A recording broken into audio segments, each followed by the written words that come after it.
తెలుగు వారి #1 choice Telugu matrimony.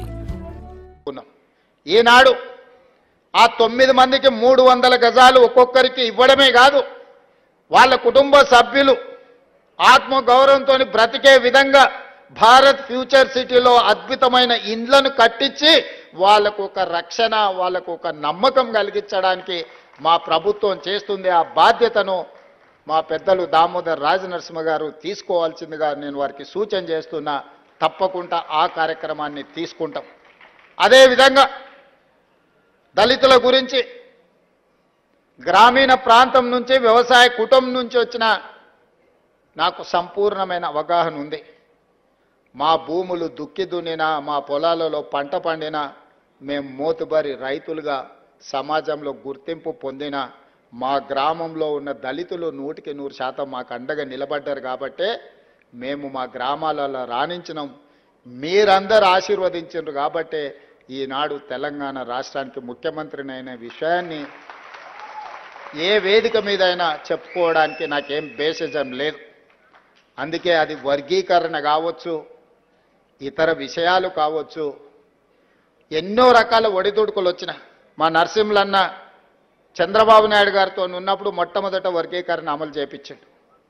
దేశానికి ఒక మార్గాన్ని ఆ రోజు ఏర్పాటు చేశారు.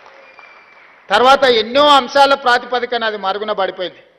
కానీ ఈనాడు మీ సోదరుడు తెలంగాణ రాష్ట్ర ముఖ్యమంత్రిగా ఈ దేశంలోనే అమలు చేసింది మన రాష్ట్రమే. మీ సోదరుడే. ఇప్పటి వరకు ఏ రాష్ట్రంలో కూడా వర్గీకరణను అమలు చెయ్యలేదు. తూచా తప్పకుండా సాంకేతిక న్యాయపరమైన లోపం లేకుండా 100% మీ అందరి సహకారంతో ఈరోజు మీ జాతుల మధ్యలో ఉన్న వైరాన్ని శాశ్వతంగా తొలగించాలి.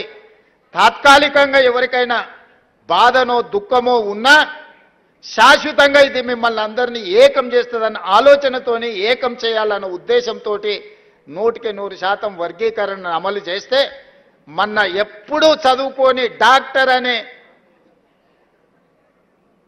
చదువులోనే జాయిన్ కానీ సామాజిక వర్గానికి సంబంధించి చాలామంది డాక్టర్లుగా మొదటిసారి వచ్చిందని దామోదర్ రాజనరసింహ గారు చెప్పినప్పుడు నాకు సంతోషం కలిగింది.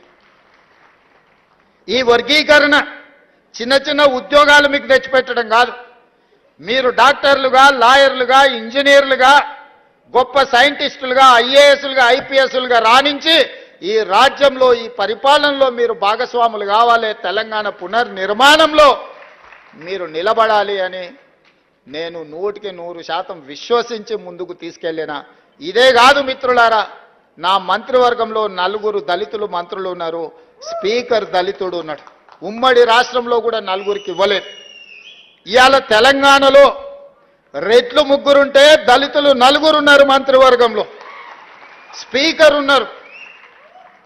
17% జనాభా మీరుంటే 27% మంత్రివర్గంలో ప్రాతినిధ్యం దళితులకు ఈరోజు అందించిన గిరిజనులకు కాకుండానే దళిత సామాజిక వర్గానికి ఈరోజు ఇవన్నీ చేసినాం. దీనికి ప్రధానమైన కారణం శ్రీమతి సోనియా గాంధీ, రాహుల్ గాంధీ గారు మీ పట్ల ప్రేమతో ఉన్నారు, దయతో ఉన్నారు కాబట్టే ఇవన్నీ చేయగలిగినాం. అందుకే మిత్రులారా, చాలా అంశాలు మాట్లాడేది ఉన్నది, తీసుకోవాల్సిన నిర్ణయాలు ఉన్నాయి. యాదగిరి అన్న చేసిన సూచన, నరసింహులు గారు చేసిన సూచన, ఇతర సూచనలు అన్నిటి మీద కూడా వారు సూచించినట్టుగా ఒక ప్రత్యేక సమావేశాన్ని ఏర్పాటు చేస్తాను. రీసెర్చ్కు సంబంధించి మా ఊరోడు మా కాసిం కూడా సూచన చేసిండు. తప్పకుండా ఆ సూచనల నేపథ్యంలో ఒక ప్రత్యేక సమావేశాన్ని ఏర్పాటు చేసి మీరిచ్చిన సూచనల మీద ప్రభుత్వం ఏ రకమైన నిర్ణయం తీసుకోవాలనో తప్పకుండా తీసుకుంటుంది. చివరగా ఒకే ఒక్క మాట,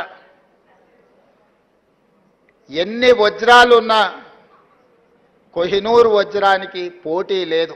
దశాబ్దాలే కాదు, శతాబ్దాలు గడిచిన వజ్రాల గురించి చర్చించాల్సి వచ్చినప్పుడు కోహినూర్ వజ్రాందే మొదటి స్థానం. కవులు, కళాకారులు ఎంతమంది ఉన్నా, ఎవరి గురించి చర్చించినా, రేపటి తెలంగాణ చరిత్రలో కవులు, కళాకారుల గురించి మాట్లాడినప్పుడు మా అందశ్రీ అన్న ఒక కోహినూరు వజ్రంగా నిలబడతాడు. అది శాశ్వతం చెయ్యడానికి ఆ కోహినూరు వజ్రాన్ని, వారి కీర్తిని, వారి కుటుంబాన్ని ఆదుకునే బాధ్యత నాది మా ప్రభుత్వం అని తెలియజేస్తూ మీ అందరి దగ్గర సెలవు తీసుకుంటున్న ధన్యవాదాలు మిత్రులారా. పెద్దలు రాష్ట్ర కాంగ్రెస్ పార్టీ అధ్యక్షులు మహేష్ అన్న ప్లీజ్ ఒకటి అది ఆవిష్కరించాలి, ఒక పాట ఆవిష్కరించాలి అంతే.